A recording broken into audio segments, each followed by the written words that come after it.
everyone. Today we are going to start our new poem, The Spider and the Fly, written by Mary Howitt. So, children, it is a fable, and a fable is a short tale which is not based on pets, it is based on animals. First of all, we will do pre-reading task. First one is look up the meaning of the word flatter in the dictionary. What do you mean by flatter? Flatter means to say something nice to someone. And the second question is, have you ever flattered anyone? Why did you do that? What was its effect on the listener? Yes, many times I have tried to flatter my friends because I wanted to bring their attention towards me, because they become very happy by listening their praise. And the third is, imagine that you have two friends. One keeps on praising you endlessly, tells you how intelligent, beautiful, and clever you are. The other often points out your mistakes and asks you to improve. Which two friends would you like trust more, and why? So, in both the friends, you would choose the second one, who points out your mistakes and tries to improve you.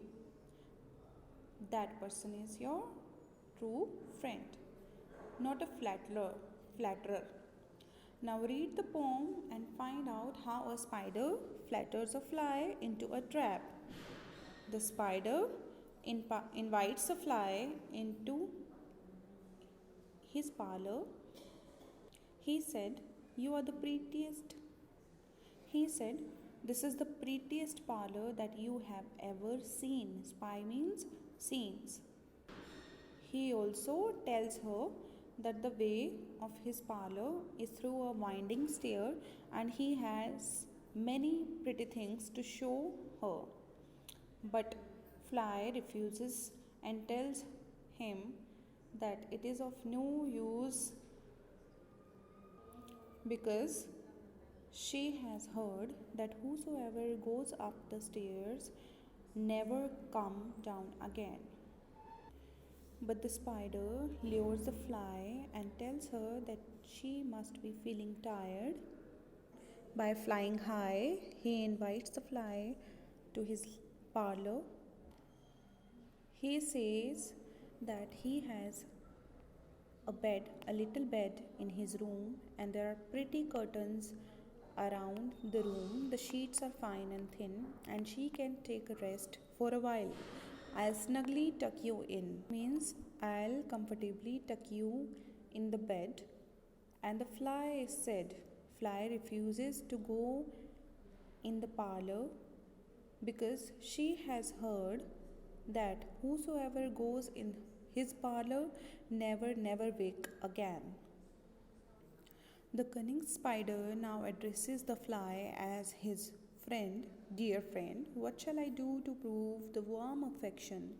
He said that what should he do to prove the warm affection, the love he has for the fly? "I have within my pantry."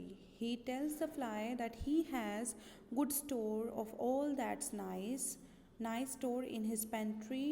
"I am sure you are very welcome. You will be pleased to take a slice." "Oh, no," said the little fly. "Kind sir, that cannot be." She refuses to go into her pantry to see what he has in his pantry, and she said, "I have heard what's in your pantry, and I do not wish to see." Now the sweet creature said the spider, "You are witty and you are wise. How handsome are your gazy wings, how brilliant are your eyes." Now the spider is praising the brilliant eyes of the fly and her wings, her shiny wings. "I have a little looking glass." He tells her that he has a looking glass, a mirror for her in his parlor, where she can behold herself, where she can see herself in the mirror. I thank you, gentle sir. She said, the fly said, I thank you, gentle sir, for what you are pleased to say, for whatever you are saying. I and bidding you good morning now. And she said good morning to him, and she said that I'll call another day. The spider in next stanza, the spider turned him round about and went into his den. For well he knew the silly fly would come soon be back again. He knew that the silly fly would be back again after listening to his flattery words. So he wove a subtle web. Subtle web means he made a very delicate web. After some time, he comes out and he starts singing for the fly happily. Merrily means happily. Come hither, hither, fly. Come hither, hither, pretty fly. Come here, here, pretty fly, with the pearl and silver wing, with the wings like pearl and silver, with the shiny wings. Your robes are green and purple. Your clothes are green and purple.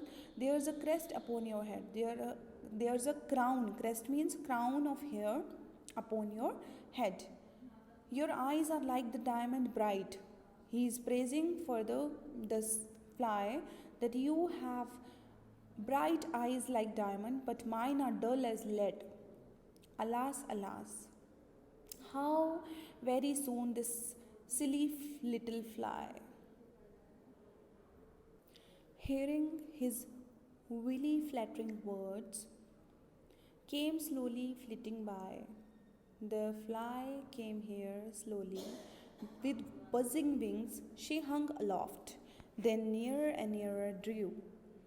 Now the fly came nearer his den, and the spider, thinking only of her brilliant eyes, she got flattered and she came into the words of the spider. So she went and she got trapped by the spider, thinking only of her brilliant eyes. She was thinking of her praise done by the flattery spider. So at last he jumped upon the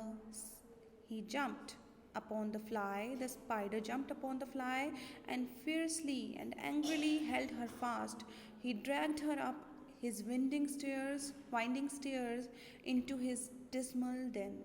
He dragged her up, he took her up into his dismal den, into his house, within his parlor. But she never came out again. But the fly never came out again. To idle, silly, flattering words, I pray you never give a heed. Children, if you will listen to flattery words, don't pay attention unto an evil counselor, close heart. Unto an evil counselor, close heart, and ear and eye, and take a lesson from this tale of the spider and the fly.